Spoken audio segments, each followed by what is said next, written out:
Hey everyone, it's Brian for GumballTech.com, and this is part 2 of my little video series on the Samsung Focus, a Windows Phone 7 device.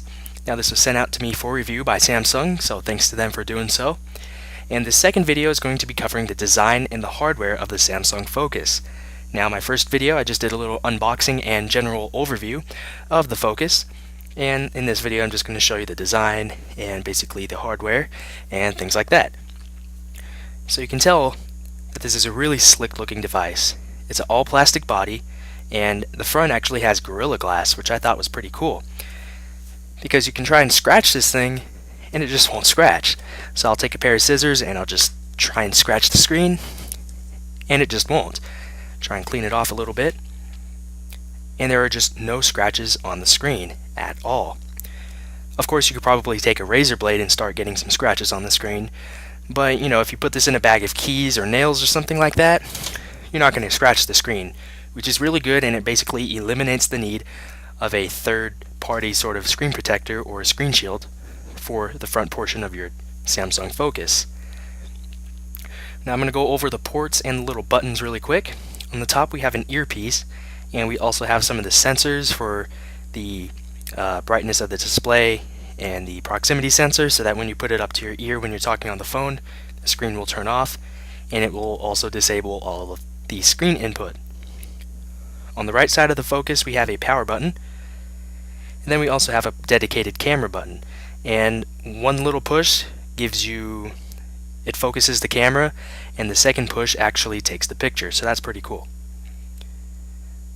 On the bottom we have the microphone, and we have this little slit so that we can take the back cover off of the Focus.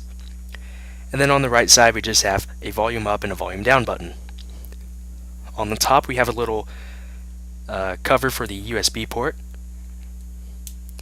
There's also a little sticker saying that it's using a Qualcomm processor and it supports 3G at HSDPA speeds. And then we have a 3.5mm headset jack. Finally, on the back we have the 5-megapixel camera and the LED flash. Here we have where the speaker comes out, and as you can tell, the back is definitely a fingerprint magnet, so you may want to clean this once a day or something like that if you don't plan on using a case. The front also gets quite a bit of fingerprints. I had this cleaned before I started this video, and you could tell that it's already covered with fingerprints. But when the screen itself is on, you can't see them, so it doesn't really matter a whole lot.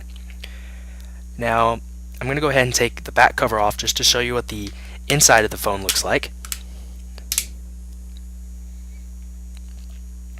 And here is the inside, or the back side, of the Samsung Focus. Here we have the speaker. Here we have where your SIM card goes. I'm using my iPhone 4's micro SIM card. You just have to align it in a certain way. And then here we have a little slot for a micro SD card. Now the Samsung Focus has, it's gotten a lot of press lately regarding the the micro SD card support, I guess. It's really confusing, and if you plan on putting every single song you own on this device, you may really want to research how the actual micro SD card stuff goes. But anyway, on the bottom you can see the massive 1500 milliamp hour battery by Samsung, and I've been doing some battery life tests, and so far I'm pretty pleased, and I'll get into that in a later video. To put the back cover back on, you just snap it back. There are several points of contact that need to be snapped back together. Now on the front we have a 4-inch Super AMOLED display, and the clarity is pretty darn good. Now this is a larger display than the iPhone 4's, and the iPhone 4 has a pretty decent increase in resolution. So if you've used an iPhone 4, things aren't going to look quite as crisp on the Samsung Focus as they do on the iPhone 4. Now, albeit with that said, this is still a very good looking display. The colors really pop out at you. Videos look really nice. Text is pretty good as well. And I'm going to go ahead and talk about multi-touch. Multi-touch on the Samsung Focus is pretty good. Pretty much Windows Phone 7 in general. Here we have a web page that I already had open from Internet Explorer, and 2-finger pinch to zoom works very beautifully. It's nice and smooth, works very well. There are also some games that support multi-touch input, and it works very well there as well. Now, I'll be getting into the software in a later video, but that was the end of my first video, or excuse me, my second video in my mini-series on the Samsung Focus. So thanks a lot for watching this video. Hope you found it interesting. You could always subscribe, rate, and comment this video or my channel. So thanks a lot for watching, and I'll see you in the next video.